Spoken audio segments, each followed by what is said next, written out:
Welcome to Did It On Purpose podcast, the evolution of love, where we discuss marriage, love, and all things why we did it on purpose. I am your host, Lena Anthony, and this is my boo thing. Todd. I can't with him. On today's episode, we have a very special guest. My sister friend, Lori Lachelle. Hey. Lori is an amazing empowerment speaker. She has a business. Can I share all your stuff? You know, she has a clothing brand.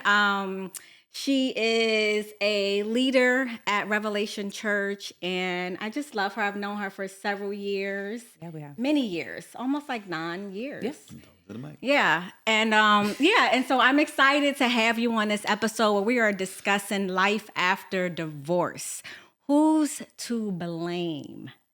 Who's to blame? So I'll let you share. Her. No, I'm just playing.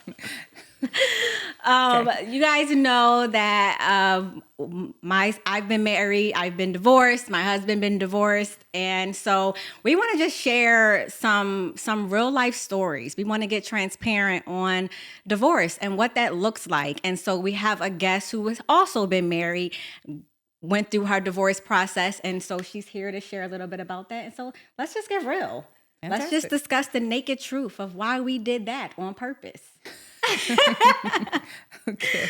No, let's talk about divorce though. So how did you heal during that process? It's not like a easy journey, and a lot of people heal in different ways. Yeah. So I would love to I know we shared it several times on our episode, and we'll talk briefly about it again, but I would love for you to share. Before you get to the healing. Now, being outside of it, what is it that you say, this is what I did wrong that contributed to it? That makes sense. Or is there anything? That's really good. Let me first say thank you guys for having me on the show. I'm very excited to be here. And it's such a great topic. I think that the topic doesn't get talked about enough. So thank you. Thank you for having me. Of course. What did I do wrong? Well, I think I want to say this. When you are faced with a life transition, such as a divorce, there are two schools of people. There's the person that wanted the divorce, and then there's the person that had to accept the divorce, right? Yep. And that doesn't necessarily mean that both people haven't been on both sides of that at some point during the process of the divorce, because divorce is a process, right? You think it's just the moment when the courts say that it's over, or you could think that it's the moment when you've decided that it's over, but it's actually a process. Yeah. There are a lot of steps to unraveling or undoing the relationship that you actually spent a lot of time knitting together. You know what I mean? Yep. So for me, there were a few things at the tail end of the relationship. And I'll say tail end because... Well, first, how long were you married? Oh, that's good. Yeah. Oh, that's a good question. That'll just help, Okay, well, that's actually really good. So for me, I actually got married, quote unquote, late in life. I had to maximize my single season for a very long time. Let me be out here for a little bit. Yeah, it was good. So I got married at 30. And then That's actually a great age, by the way. No, it is a great age. It actually is a great age, but I would be remiss to act like people don't want to be married before 30, because I definitely wanted to be married before 30. And so like that waiting until it happened was like, So I actually got married at 30, and then was divorced by 35. So we were just longer than mine. Just right on the cusp of 5 years. And I think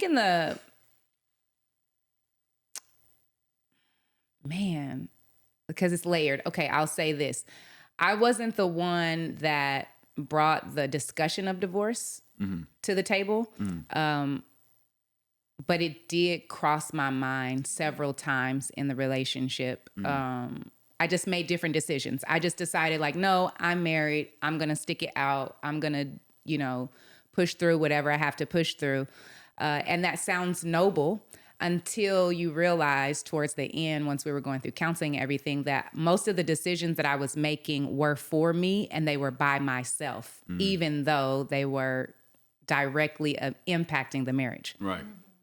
So he never knew. Like, I never told him that I'm struggling, that I'm having, so that we could work through it. And then actually vice versa. So I was having private internal counseling and private internal conversations with myself to keep me in alignment with what I believed was the right thing for me to do. Yep, I heard you. And that kept me there quiet, but kind of, maneuvering. And he did the same thing. He had, and I won't talk about it because that part is his story, but he had, he was provoked into actually telling me. So it wasn't actually something organic that he just would have naturally done. He was provoked to telling me, and I was shocked because he had never shown signs or never gave up anything that said I'm unhappy or I'm confused or I don't really want to do this. And that's just one of the layers of a thing, because I said, well, how long, have you felt this way? And all of the things. And so that was one of the things that I realized right away was like, oh, we were in this relationship at the same time, but we had never entered into the marriage together. That's good. That's actually really good. That's really good. Yeah. Yeah, it's interesting. When I was married to my son's father, we were together for 10 years. And I remember on that 10th year, it was like, let's just get married. Let's just try to make this thing work, because the whole 10 years of the relationship was rocky, but we had a child such early on. So we wanted to try to make it work for my son. And so we were married for only not even 3 months. We were married for within that second month, it was like, nah, we definitely forced this thing, and it's definitely celebrity marriage. Well, can I just? I'm just kidding. No. But can I just say, because the first thing that came to my mind was good for you. Good for you. Yeah. A lot of people use marriage as a Band-Aid or like we've been together this long, so we might as well, or we've come this far. What would it look like if we didn't do this? Or this is how we right the wrongs that we've done, or people are expecting us to do that. And obviously that's not the way that you should enter into a marriage. And so, well, when they end, there you go. But for me being on this side, now having this perspective and,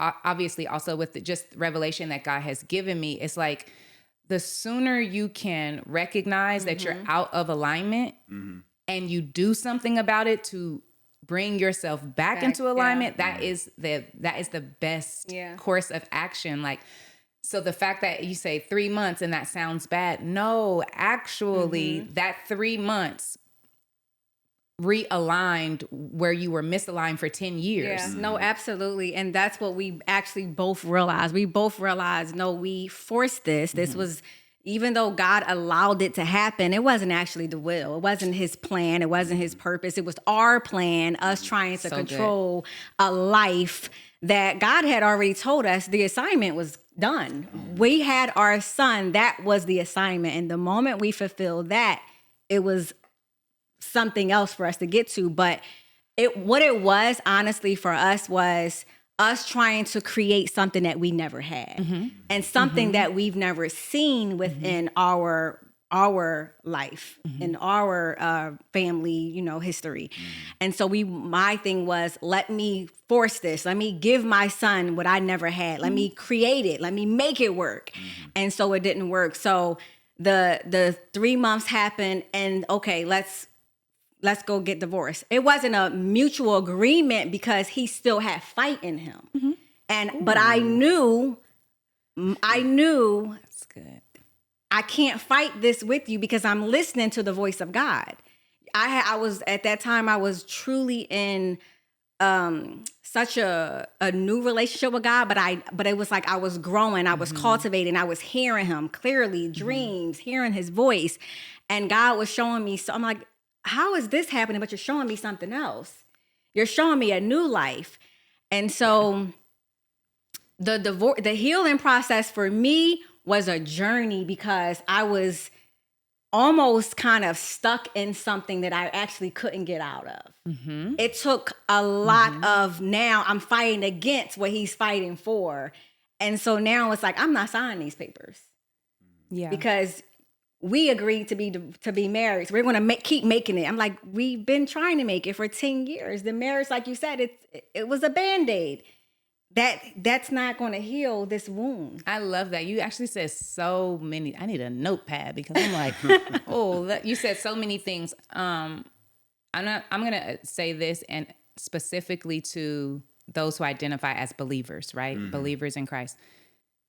Just because you want something, just because you understand that the principle, the framework, or even the institution can be given by God as a gift, does not mean that the thing that you want is the gift that God wants to give. That's so good. And so we have to be very careful, because what happens is we will enter into something that we want, like you said, that God never ordained. And because he doesn't cause the sky to fall on us before we do it, then you will find what you're looking for. So we take that as a green flag. Well, God must be in it because we still together. God must be in it because, and it's like, no. God he will speak. But when you are not listening, he will sit back and allow you to lord over yourself, lord over your own decisions, because he understands that what he didn't ordain is going to come to an end. It's actually for our benefit that we find out sooner than later, because time is the only thing that we cannot get more of. And we just wasting it and trying to, because here's the thing. Once you realize that if something is not working, there's nothing organic can come from staying there. So what you actually end up doing by default is you have to enter into manipulation. You have to enter into deception in order to keep it going. So now you're stacking the deck against yourself, because then you have to start convincing yourself that what you see is not really okay. You know, like, he don't want to come home, but that doesn't mean that he doesn't love me. You know what I'm saying? Like, I'm terribly unhappy and I'm crying all the time, but that just means that this is spiritual warfare. And I just gotta, you know what I'm saying? Like, you have to like start playing all these mind games, and it's like, everybody breathe. While the institution of marriage is a gift that God has given to us, it doesn't mean that the one you entered into was the thing that God had for you. And you need to be where God has for you. And sometimes you can't get there until you get divorced. And I also, to piggyback on that, I think the most important thing is understanding that, like you said, while he allows the institution of marriage to be, he never interferes with the actual marriage. Because that onus is placed on you two. And if you want to keep it going, it's simply decision making. That's the whole thing. It's not, God, I need you to fix this. No, he's saying, you entered into it. I allowed you to enter into it. You said you found a wife. So now it's you need to make the right decisions. One, not only for yourself, but also for the family that you're trying to create. Same for the wife. You have to decide, I'm going to be present. I'm going to be here. The moment you two decide not to decide is when it falls apart. It's that simple. It's like we especially as believers, a lot of times we just over spiritualize everything, and it's as simple as saying, I'm going to get up today. I'm going to love my wife. I'm going to make sure that they're provided for. I'm going to make sure that I'm present. It's literally, I'm deciding to be in this thing. But and the same for her. Yeah, that's really good. And you know what? You said something so good. What it was for me also, it's like what our spiritual father, Prophet Lovi, always says. you can't meet a man somewhere and then expect him to be what he's not. And so I met him in a certain place, and it's like you got to meet your husband. You're supposed to meet your husband where you're going. And so I met him in a place where I knew it wasn't where I was going, but I still kept myself in that situation. Mm-hmm. And so it got so deep that I couldn't get out of it. And so because of that, the grieving part, the now I am in this deep place of trauma, of hurt, of regret, of just a life that, how do I get out of this? Like, now that we're going through this divorce process, whether I'm fighting, whether it wasn't a mutual thing or not, but we're getting divorced, and then it actually happens. How do I heal? Because the thing is, what I thought was, oh, I'm going to be fine once the moment divorce is final, because when it finally happened, it took a very long time, because in Los Angeles, they will fight you on divorce. If you ain't got no lawyer, you better have a lawyer, because they want you to stay in it. That ain't just Los Angeles. Oh, well, I only experienced it here, but they tried so hard, kept denying it because he still wanted it. So make it work. Go to counseling, figure it out. So they kept denying it. Finally, when they did finalize our divorce, you would think it was like, whew, it's over. I'm done. I can throw this divorce party. No. I started, so much guilt and shame came upon me that I then went into a depression, because I felt like, what did I just do? I just broke up my family.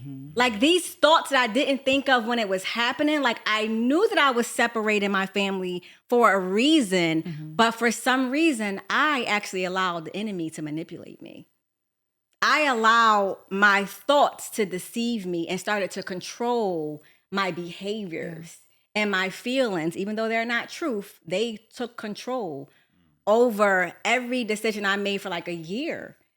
And so I literally went through a place of, I was depressed during my divorce. Yeah.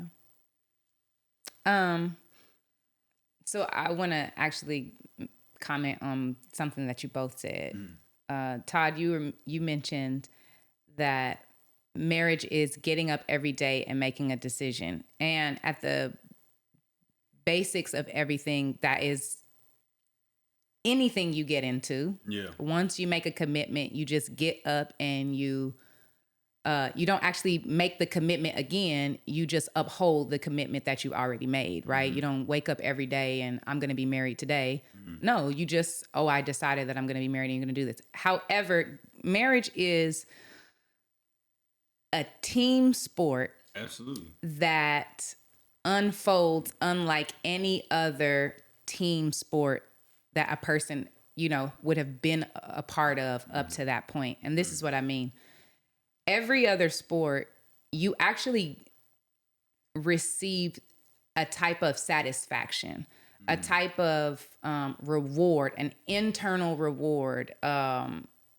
There's internal goals that you carry, and then you see those goals being reached, right? Whether it's a sport and you're winning games, or you're getting stronger, or it's a business, right? And those are team sports. Marriage is a team sport that you have to be willing to push past the seasons when you don't get that internal reward, right?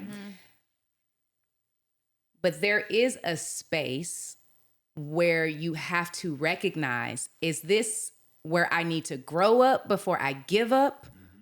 Or is what I'm experiencing the result of a poor decision? Like, let's just be honest. That's right. Just because you got married doesn't mean that was the best decision that you could have made. Absolutely. And you can make a decision in one season, right? In one version of who you are, and God still be revealing who he has called you to be. And that happens a lot. So sometimes we sometimes we make connections, intimate relationships that turn into marriage that were never supposed to become that. You know what I mean? And so the thing that kept coming to my mind as I was processing, because I actually processed grief during the end of the marriage. Once it was made known that, okay, I don't want to do this anymore, I immediately went into fight mode. I was like, okay, wait a second. This is a marriage. We can't just walk away. We have to fight for this. We have to give it everything. So I immediately went into, Lord, help me save my marriage. Part of that, and I think this is very important, part of that was me refusing to imagine what my life would be like outside of my marriage, because I knew that if I started to picture what my life would be like outside of my marriage, it would work against me while I'm trying to fight for my marriage. Because remember, I told you I was already self-counseling and making myself stay. Yeah. So I didn't do any of that. But as God led us through the process, I realized oh no, I'm actually grieving now. I had to begin to grieve the ideal that I carried, the idea of what we could have been, the ideal of what I bought into, and at the same time start accepting responsibility for the real reasons why I made decisions in the first place. Like, why did you get married? Okay, well, I answered that for myself. And it wasn't like a bad thing. It wasn't a negative thing. I followed all of the protocols of what was okay and right for me in my mind. And I did all the things. And actually, honestly, I would do it again the exact same way. But the one thing that actually shifted everything was why I chose him. It wasn't actually why I chose marriage, because it was my season for marriage. It is my season for marriage. Like that, I am here. That is where we're at. And that gift is, or that piece of life and piece of destiny is still coming to me. But why I specifically chose that person. Sometimes you can trauma bond with a person. That's very true. And in the thick of a thing, it looks like... This woman said trauma bond. You can.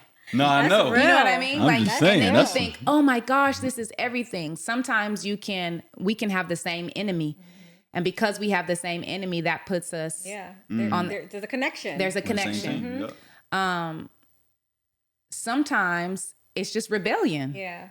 I'm gonna do this, and anybody that is trying to come up against this has now become an enemy. Well, sometimes it's because I need your help. And sometimes it's all you know. Sometimes it's all you know. You haven't experienced enough in life to know anything else different 100%. or anything else better. 100. So there were like all of these different things. So once God really revealed that he wasn't upset, because one of the things that made the process of accepting the fact that we were coming to a divorce, or the relationship was over, was I was like, oh my gosh, like, how does God feel about this? You know what I'm saying? Like, how does this posture me? What is his heart now concerning me? And that was like a big thing that I had to overcome, because I needed the revelation for myself, not because somebody else said something, but like, God, what is your view? And he said, well, you and I don't have the same view about the undoing of this relationship. And if you're standing here and you're trying to uphold the institution of marriage because God hates divorce, but I'm standing here and I'm looking at this like, no, I hate the fact that you're misaligned, that I never called you to this, and that the reason that you even chose this mate in the first place was from a wound and was from brokenness, which means that I had no intention to bring about my glory from this thing. That's so good. Right? So good. I said, oh, hold on. So once I got that off of my shoulders and now I was able to really inquire about that, I'm like, oh, before God will, this is going to be funny, but before God will strangle you to an institution, his first investment is your relationship with him. Absolutely. Yeah. And so anything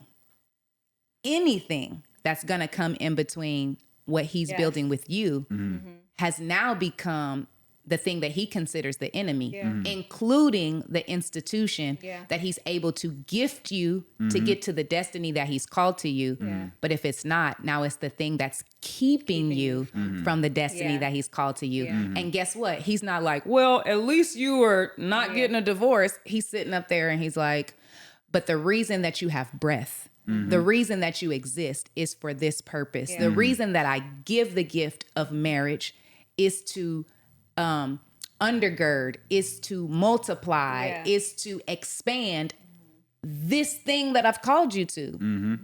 But everything that you're doing is It ain't opposing even- yeah. everything that I'm trying to do. So Yeah. no, you and I are not good just because you wanna, and let's call it what it is, look good in front of people. And this is why we have millions and millions of divorce happening every single day. All the time. Because most women, most men are not ready. They're not That's it. prepared. They're not even whole That's it. to even be in a marriage.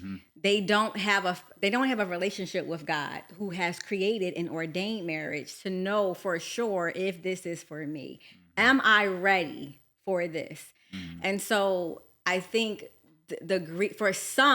for me, the grieving process was a lot of that. It was a lot of questioning, like, Lord, I have all these regrets because I never confided in you. I never asked, what do you want for me?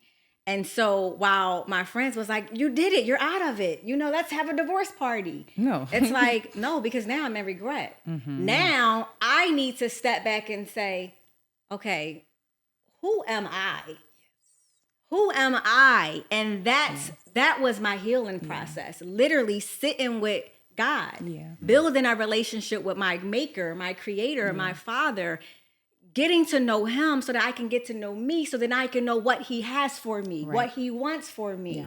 And so the process was hard. It was traumatic, but it was an experience that I needed to get on the other side for this. Yes. Because now that second time, my prayer was, Lord, before you're ready for me to date, before the husband that you have for me, let me now tell you the desires of my heart, even though he already know the desires of our hearts, right?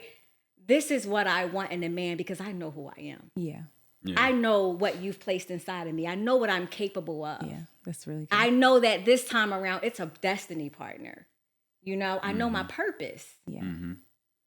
Yeah. I think was also you said something that triggered a thought, and I'll just say again, this is for believers, and it's funny because I was having this conversation with Prophet Lovey, for those who don't know him. When you're a believer, we're dealing with a God who only wants you. Yes. And he's jealous for you. Yes. But when you're married, there's a fine line of how much God you need to keep the relationship of the marriage. And what I mean is, you have a God that's saying, I only want you for myself.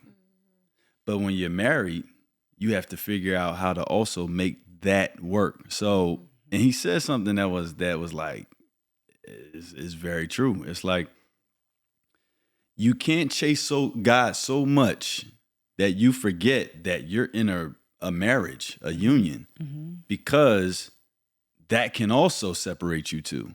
So you have to be able to actually say to God, Lord, I'm gonna put you on pause for a little bit right here.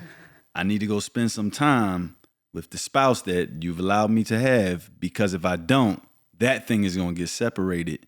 So it's finding that healthy balance as well. Obviously, you're always a believer and you're always his child, but it's like some people can become so, I just want Jesus, I just want Jesus, I just want Jesus, especially when you're in a marriage and it's like, hey, I know you want Jesus, but we need to want each other as well. And then also, how do we marry that, where we also want Jesus, but we also take time for ourselves. Yes. So that's important, especially for believers, and especially when you start talking about, I know what God called me to do, and I know what God called me to do. But when you're in a marriage, it's like, I understand that. And how do we make it work for us in order to make sure that we still have time for us as the two married couples in this, and we have time for him? So go ahead. So we talked about the marriage, right? And I want to go back to the healing part. during your healing process, like you said, your process was different. You grieved after the fact, you know. How long was that grieving process? Did you feel like maybe I should go back? During my grieving process, for me, it was so many regrets because I didn't imagine a life by myself. And so the grieving process was not only the regrets, but also the responsibilities. And so it's like I put myself in this position. Now I have all these bills. I have to create this new life. I have to start all over. What does that look like?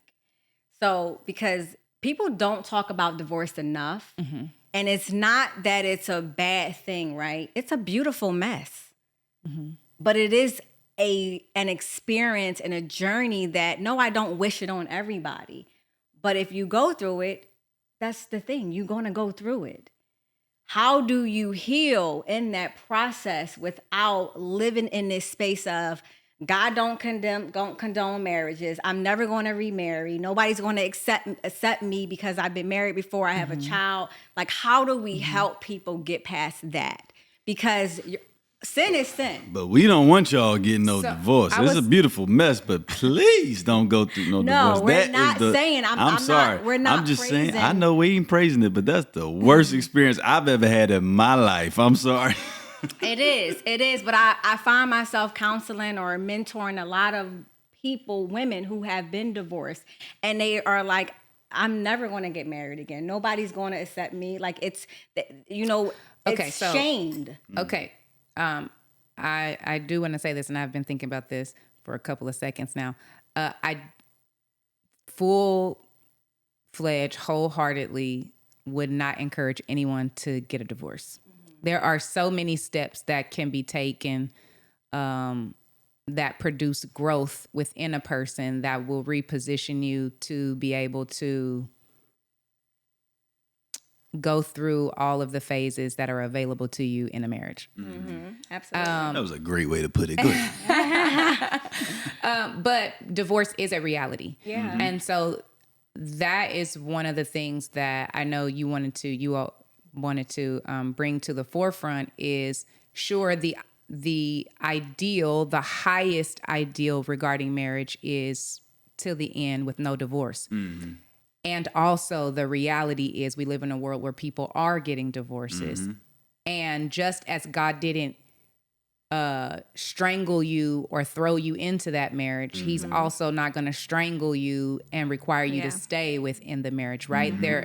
So there are a lot of things that can get us to the place. I think one of the biggest things that assisted, helped me, revealed everything to me is as I was going through in the marriage before divorce had even come up when I was still self-counseling. I'll never forget this one day. I was really upset with him. And so on my lunch break, I decided I was going to go for a walk. I walk and talk. Prayer walks are the best.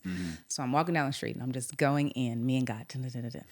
And everything that I bring up, he doesn't respond to it the way that I wanted him to respond to it. He goes, oh, okay. So then what did you do?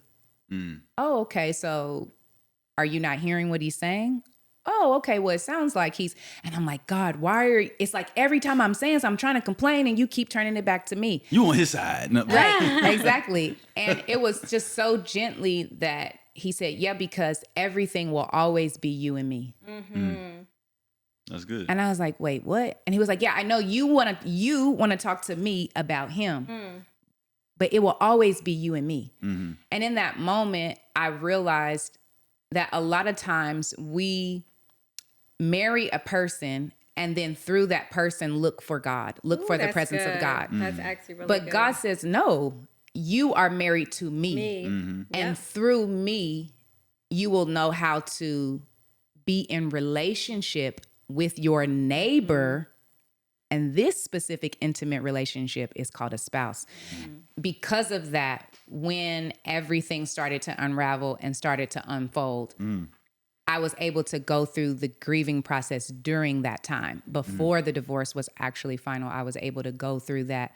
And the thing that kept coming up, my thing was, God, where are you? Where is your presence? What is your heart concerning this? What is your mind concerning this? Because the wrestle that I have, the bouts of regret, the spurts of crying, getting out of the bed and spending, like, all of that was actually me wrestling a belief that I carried concerning how God felt about it, or what he thought about it. And I said, instead of me just having these emotional experiences based off of assumptions or based off of what someone else told me, let me bring every bit of my pain, every bit of my confusion, every bit of this weight before you. Let me lay my whole self before you and say, God, speak to me. What are you trying to say to me? What have you been revealing to me that I've been missing? Open up my eyes, like, do this. And in that, he started to show me, well, I really want to go back to the very beginning of when you even chose, because from that place, I want to bring healing. And when healing comes to that one place, every decision that followed would have been different. Amen. So we don't have to go over every single thing. Well, why did this happen? Well, on Tuesday, was that real? Well, was the love ever real? Well, was this ever?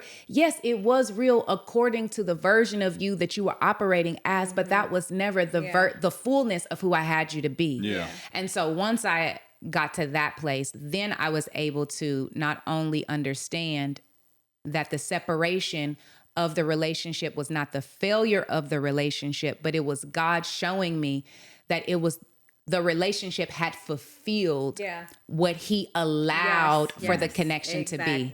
That there was an allowance for us to connect, but that allowance led to a purpose. And he said, but that thing has been fulfilled. So you don't have to stay here because now so you thank the person, thank you for your contribution to my life and all of the parts of it. And now in the fullness or in wholeness and in understanding and revelation of what God is calling me to, I am called to go in this direction and you are called to go in this direction. And we were able to do that, though it was difficult, because unraveling your heart, your family, your love is difficult. We were able to do that with a blessing.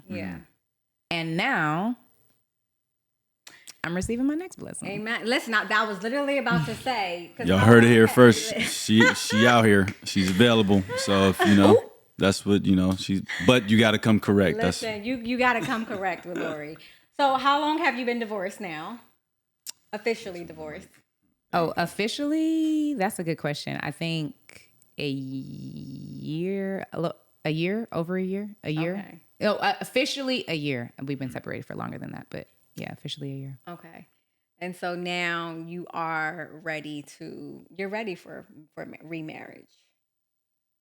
Absolutely. Marriage is a gift. Absolutely. And here's the thing. When you really go before God and ask him what he has for you, he'll really answer. So for me, he didn't leave me in an open field of like, okay, now you can do it better. Yeah. No, there's direction. There's everything. I just like to have these conversations because I feel like people talk about marriage and love all the time, but I feel like divorce, that topic, it's not talked about enough. For sure. It's not like not that we want to praise divorce. It's not about praising divorce, but it's allowing people the opportunity to learn from it, to grow from it. And if you're in that place, like, know that life isn't over. Know that God isn't condemning you. Yes. Know that you're worthy of another marriage. Like, we've all been remarried, and there's a grace that God gives you in the marriage, the first marriage. There's a grace that he also gives you in a divorce, and there's a lesson to be learned. You grow through what you go to. So you grow through what you go through. There you go. You got it. I do think we need to have a part 2 of this divorce conversation. And but not today. So I just wanted to say thank you so much for being a guest on this episode. And we thank you guys for tuning in to another episode of Did It On Purpose podcast. We out.